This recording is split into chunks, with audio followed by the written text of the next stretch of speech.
News Update is brought to you by Rock the remote with hours of free karaoke on video on demand from Flow. So bring it like Bay. There's even wonderful kids sing-alongs too. Available anytime. Simply press the VOD button on your Flow remote. This is how we do TV.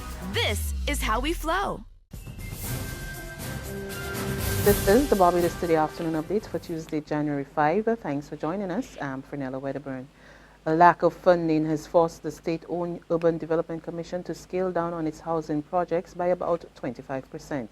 The disclosure from UDC Director Derek Allen, who tells Barbados Today money continued to be a major challenge last year and no large-scale housing projects were done. Money had been tight last year, and what we had to do is engage a lot of sharing of projects, encourage the public to meet some of the costs and to reduce the amount of new houses that we built. So although our number of projects declined by about, I think, 24-25%. However, Allen says this year should see improved fortunes for the Urban Development Commission. I anticipate that 2016 will see an increase in activity, begin to feel we got a little bit more money coming on towards the end of the year, and I expect to get a bit more in the new year. So we'll start with stretch back our program, but to keep the emphasis on doing shared projects rather than be building all the units. So we will not be building many new houses again, but we'll continue to engage the public in project sharing. The government is expected to rake in significant savings with the implementation of a new $2.4 million wide area network. The information technology communication platform is being carried out by telecommunications company Digicel and employs 20 permanent staff during the process. Officials of Digicel and government representatives from the Ministry of Civil Service signed the agreement today. Acting Permanent Secretary in the Ministry, Alison Ford, says the network has the ability to transform the public service. The network is also expected to provide, among other things, high-speed interagency connections for greater communication and service delivery efficiencies, Internet gateway for government, which is secure and cost-effective, extensive utilization of IP telephony with resultant cost savings. In fact, this building has experienced 53% savings on its telecommunications bill alone with the implementation of a new hosted VoIP phone system and dedicated internet access provided by Digicel.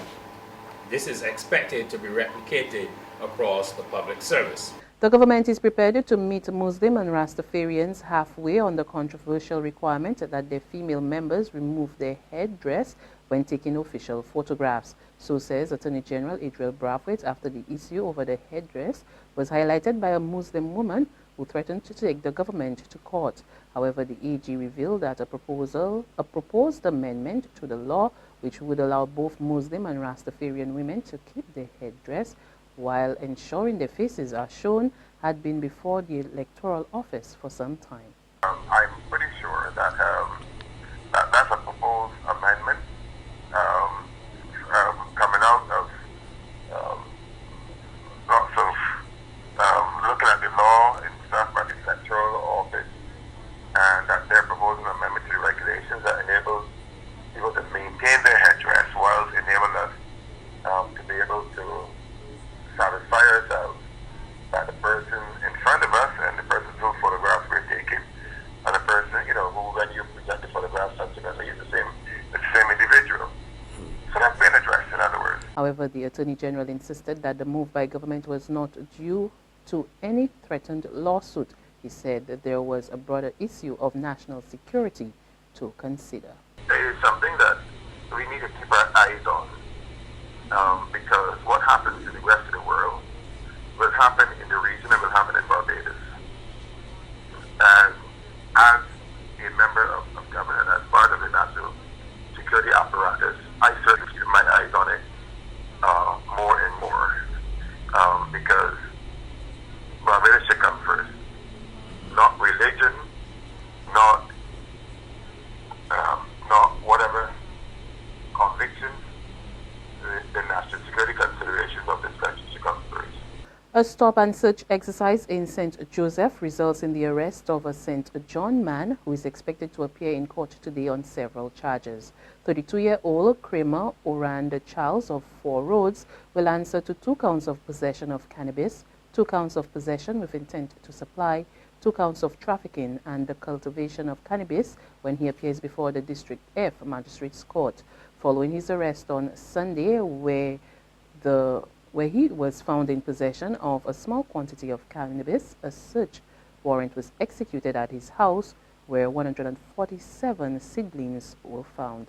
Charles is also charged with the unlawful possession of a firearm, illegal possession of ammunition, which were also found during the search. He will also answer to 6 trafficking offenses, including no driver's license and no third-party license for driving a motorcycle.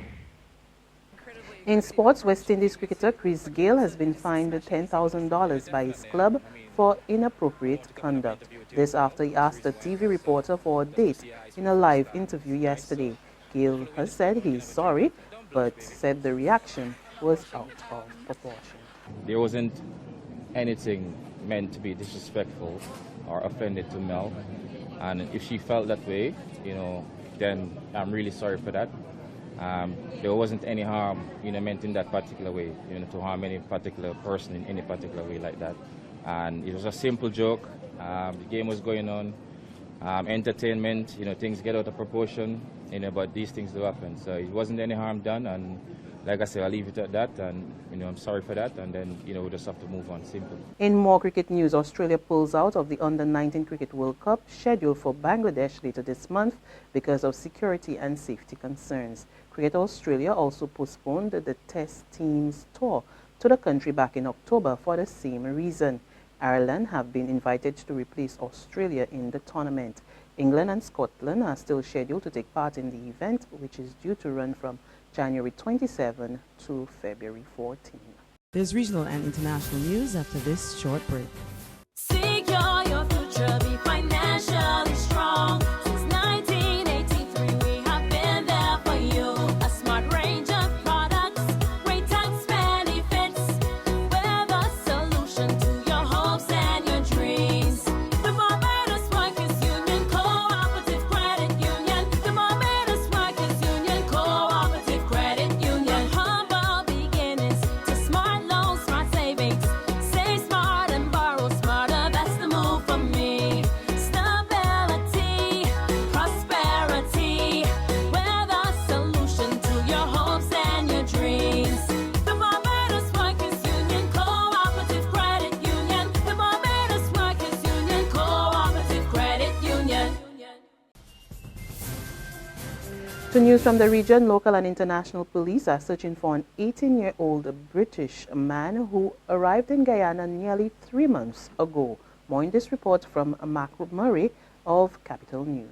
Both the British and Guyanese police are working to determine who may have picked up British teenager Dominic Bernard after he landed at the Chedijagan International Airport nearly 3 months ago. Surveillance footage and the 18-year-old's social media profiles are being reviewed by the law enforcement officers on both ends to see if there might be a lead to his whereabouts.